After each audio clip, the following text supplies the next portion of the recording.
Damai sejahtera Allah Bapa yang melampaui seluruh akal dan pikiranmu semua, kiranya senantiasa menyertaimu di dalam Yesus Kristus Tuhan kita.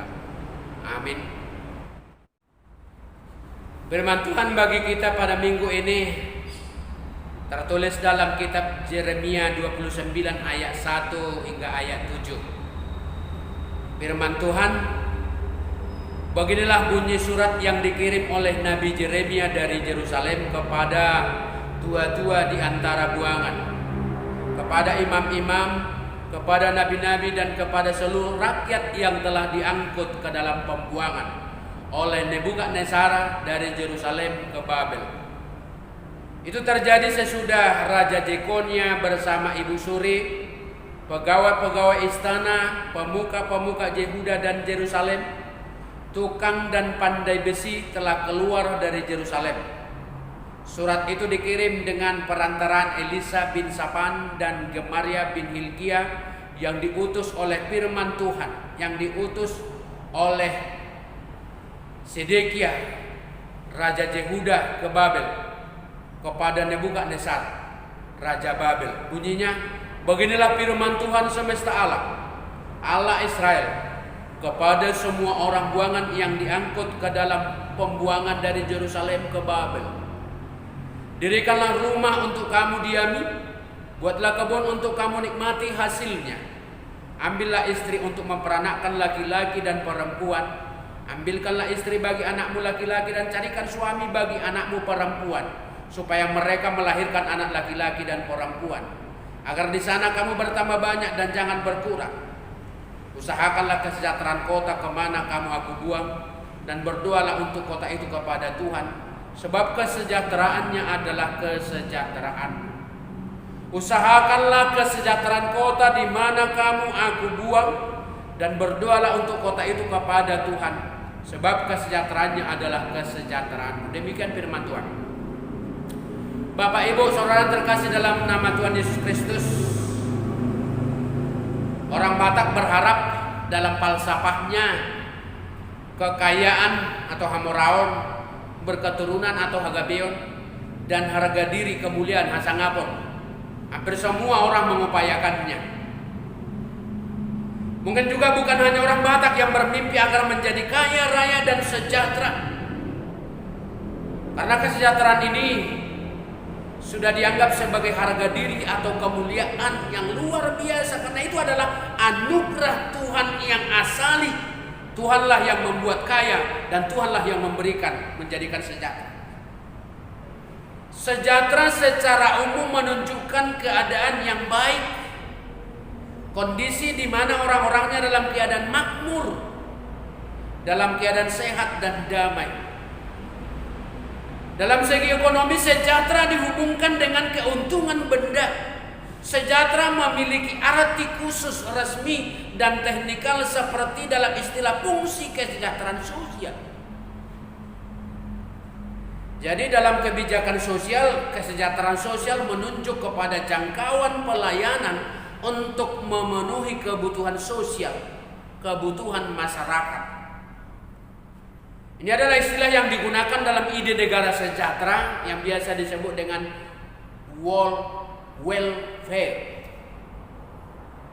Sehingga di Amerika Serikat, sejahtera menunjukkan keuangan yang dibayarkan oleh pemerintah kepada orang-orang yang membutuhkan bantuan finansial tetapi tidak dapat bekerja, atau yang keadaan pendapatannya yang diterima untuk memenuhi kebutuhan setiap hari tidaklah berkecukupan.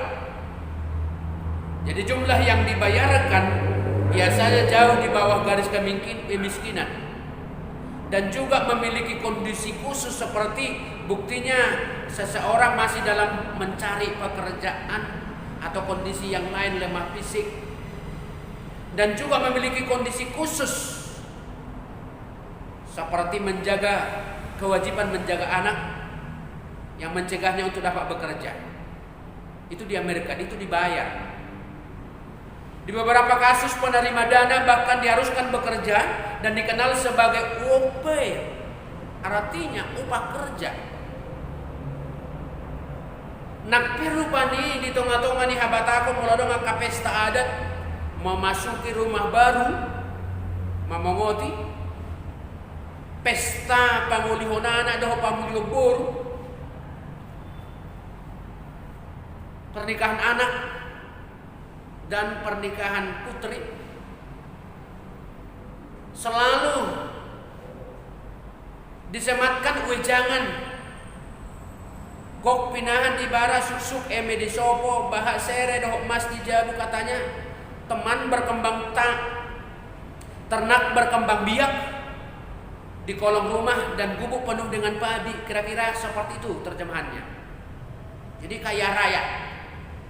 Sejahtera berarti tidak berkekurangan sesuatu apapun. Dipastikan tidak akan ada lagi musuh. Bahkan kehidupannya sudah lebih daripada cukup. Bahkan dikatakan tu sangkar maapori tu lubang masa tua. Artinya biarlah burung-burung pipit itu ke sarangnya hidup, dan tikus-tikus yang makan padi itu ke lubangnya. Artinya segala bentuk tantangan dan permusuhan itu hilang. Sejahtera dalam keluarga ataupun sebuah bangsa, apapun kebutuhan anggotanya tercukupi. Tidak akan ada lagi bahaya kelaparan, tidak akan ada lagi ketakutan dan ancaman dari musuh.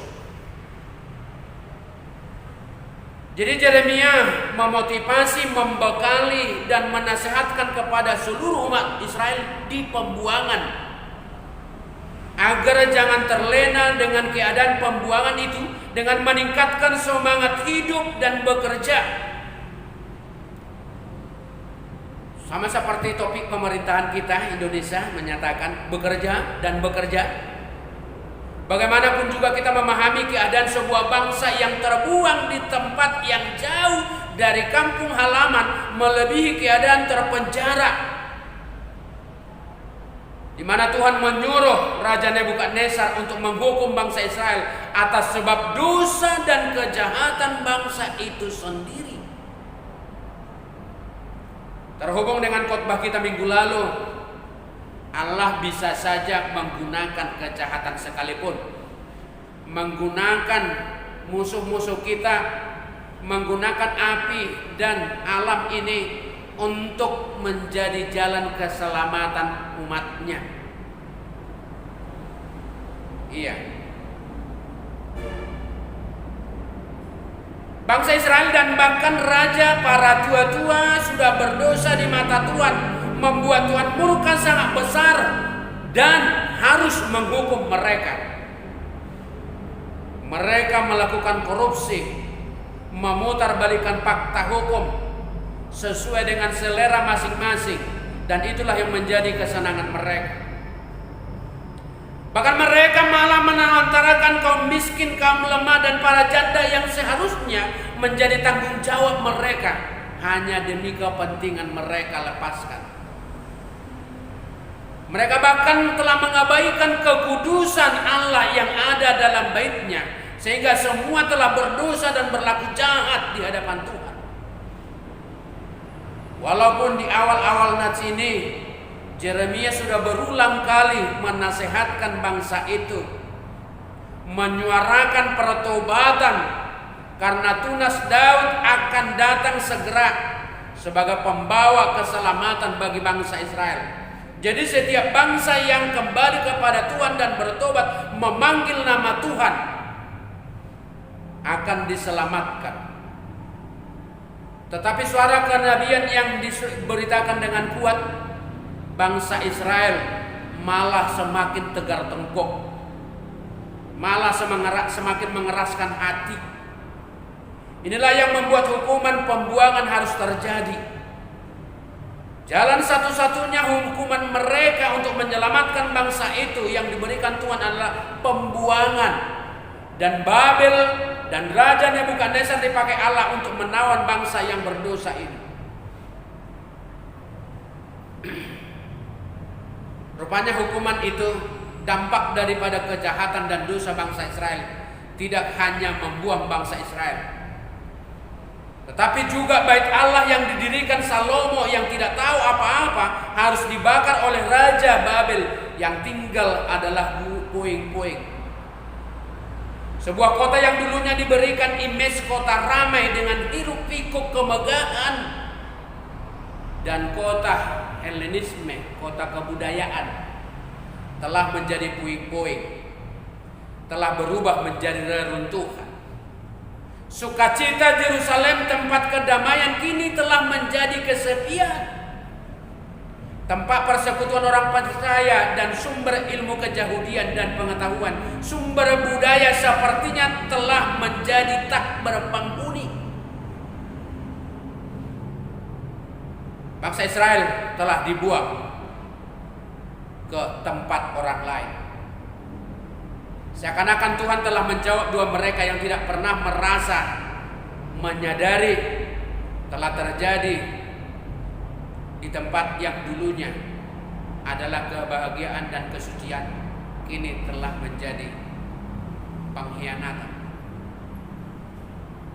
Dulunya adalah tempat kekudusan dan kini telah menjadi porak-poranda. Dulunya adalah tempat umat bersekutu kepada Allah, menyampaikan doa dan ucapan syukur, kini telah menjadi kosong tak bertuan. Jadi, saudaraku yang terkasih dalam nama Tuhan Yesus Kristus, orang kita Batak jelas tak akan bisa tidur nyenyak di rumah orang, meskipun itu di rumah anaknya sendiri. Alasan yang muncul dari mereka adalah, kita ingat orang tua kita bila mana orang tua kita datang berkunjung ke rumah kita. Alasannya ayamku lah, ternakku, rumahku, dan lain sebagainya. Dulu orang merantau karena paceklik setelah panen, dan gajian mereka akan pulang kembali ke rumah atau ke kampung. Walau mereka harus kembali ke tempat pencarian sumber hidup demi kehidupan. Ini berbeda dengan bangsa Israel yang terbuang ke Babel. Bisa kita bayangkan bentuk kehidupan mereka yang sangat pahit, hanya tergantung kepada pemerintahan Nebukadnezar yang begitu kejam. Mereka bekerja hanya untuk negeri pembuangannya, membayar pajak pada raja. Situasi ini membuat mereka seakan-akan tidak berdaya untuk bekerja pada situasi yang sulit. Bekerja di tempat yang bukan lahannya, mereka berstatus buangan. Walau mereka tahu bahwa hukuman itu hanya untuk sementara dan harus mereka lalui, itu nyata sudah menjadi sejarah buruk bagi bangsa pilihan Tuhan. Mereka jelas telah mengkhianati perjanjian kasih dengan Allah yang setia, maka mereka terhukum. Coba kita alihkan sejenak perhatian kita ke penjara di Nusa Kembangan. Sekali sampai orang berdosa ke sana, keluar pun sulit. Penjara atau karantina masa kini dampaknya bukan hanya dari segi fisik atau waktu, tetapi juga adalah sosialnya, dampak psikologisnya lebih dalam dan lebih sulit, lebih menyakitkan. Memang hukuman itu tidak seberapa lama dibandingkan dengan pembuangan sebelumnya, tetapi itu harus terlaksana agar bangsa itu mengenal dosa dan kejahatannya di hadapan Tuhan. Selama di pembuangan ini mereka menderita dan menunggu berharap rencana pemulihan Allah setelah mereka bertobat dan kembali memanggil nama Allahnya, lalu bersedia melakukan perintah Allah. Memang tidak gampang bagi mereka untuk menyatukan hati bangsa yang berbeda, perasaan berbeda, pemikiran, untuk menyadari dan kembali memanggil nama Tuhan. Ya, berbeda selera. Tapi perbedaan rasa itu akhirnya mendahulukan kepentingan dan pengetahuan masing-masing. Keadaan ini mengingatkan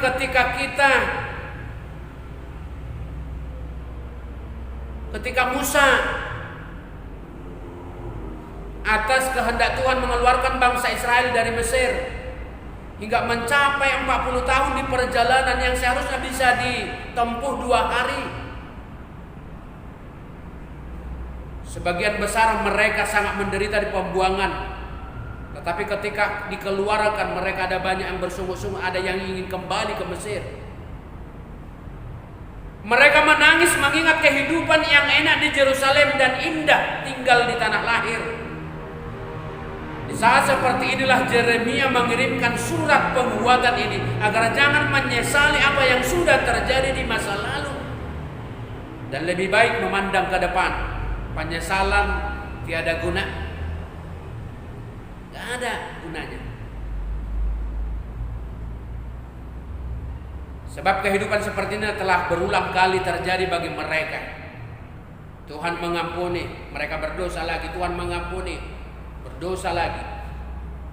Jadi pesan Allah lah yang hendak disampaikan Yeremia kepada bangsa yang tegar tengkuk itu, menyatakan, hanya sesaat lamanya aku meninggalkan engkau, tetapi karena kasih sayang yang besar aku mengambil engkau kembali. Dalam murka yang meluap aku telah menyembunyikan wajahku terhadap engkau secara sesaat lamanya, tetapi dalam kasih setia abadi aku telah mengasihani engkau. Firman Tuhan penebusmu. Itu. Jadi ada beberapa hal yang mau dijelaskan melalui nats ini oleh Nabi Yeremia. Yang pertama, baiklah bangsa itu semakin semangat, apalagi mau mendirikan rumah untuk didiami. Kalau sempat didirikan rumah berarti tanah itu juga berhubungan dengan rumah itu. Bagaimana caranya membangun rumah di tempat yang bukan tanah kita? Firman Tuhan mengatakan agar jangan berkurang semangat bekerja walau di rumah di tempat yang bukan tanah kita. Bercocok tanah di tanah yang bukan tanah kita. Takut-takut si pemilik tanah akan mengusir kita, bahkan akan membuat kita, mengadukan kita ke pengadilan, ke hukum. Bagaimana caranya? Yeremia meyakinkan umat itu agar jangan mendahulukan rasa takut, melainkan pembuangan itu adalah atas dasar rencana Tuhan. Penguatan dan motivasi yang diberikan oleh Nabi, di mana bangsa Israel merasa ditinggalkan oleh Allah. Jadi janganlah ragu melakukan pekerjaannya, apalagi mengumpulkan hasil panen di rumah dan di lumbung yang banyak. Rumah adalah tempat beristirahat dan bertukar pikiran dengan sesama anggota keluarga. Begitu juga rencana ke depan. Dan yang paling besar, rumah adalah tempat mengumpulkan hasil sawah dan ladang. Firman Allah yang datang berarti Allah turut bekerja bersama dengan mereka, bersekutu dengan mereka setiap saat. Jadi tidak benar jika Allah telah meninggalkan mereka. Yang kedua, supaya bangsa itu mau berkebun, bercocok tanam, dan makan dari hasil ladangnya. Mata pencarian utama di Babel adalah bercocok tanam selain beternak. Jadi intinya upah dari pekerjaan adalah harapan akan buahnya. Manusia memiliki rumah tidaklah cukup kalau tidak ada hasil yang mau dibawa ke rumah. Kita harus bekerja untuk mendapatkan isi rumah dan mengelolanya. Buah dari panen itulah yang dibawakan ke rumah, di samping untuk makanan, pakaian, dan lain sebagainya. Memang ada saja hasil panen yang langsung diambil oleh tokek, seperti di kampung kita. Di situ ada dua makna. Yang pertama, ada saja kebutuhan yang mendesak, misalnya untuk pesta, untuk sekolah anak-anak. Jadi hasil panen langsung ke toko, tidak sampai ke rumah. Ada lagi yang dikatakan dengan mengijot, karena hasil kebun misalnya padi tidak sempat ke rumah. Dan yang paling menyakitkan yang kedua, si pemilik panen memiliki hutang kepada tokek. Ini yang paling menyakitkan lagi. Ada hasil ladang tetapi tidak bisa mencicipinya karena sudah terlilit hutang. Ini sangat mengerikan. Dengan ini bangsa itu diingatkan agar lahirlah semangat sejati untuk giat bekerja agar kita memiliki kehidupan yang jelas. Untung ladang masih bisa dikelola. Jika seseorang tidak mau bekerja, janganlah ia makan. Itu katanya 2 Tesalonika 3. Tinggallah dalam rumah itu, makan dan minumlah apa yang diberikan orang kepadamu. Sebab seorang pekerja patut mendapat upahnya. Jadi janganlah berpindah-pindah rumah. Apa yang kita tanam itu yang kita tuai. Tak akan mungkin ada orang yang bisa makan tanpa bekerja. Dari pekerjaannya lah seseorang itu dapat merasakan berkat Tuhan. Sama seperti ketika mereka tinggal di Yerusalem. Dan itu juga perintah Allah kepada Adam. Tuhan Allah mengambil manusia itu dan menempatkannya dalam taman Eden itu untuk mengusahakannya dan memelihara tanaman itu. Lalu Tuhan Allah memberikan perintah ini kepada manusia. Semua pohon yang ada dalam taman ini boleh kamu makan buahnya dan bebas.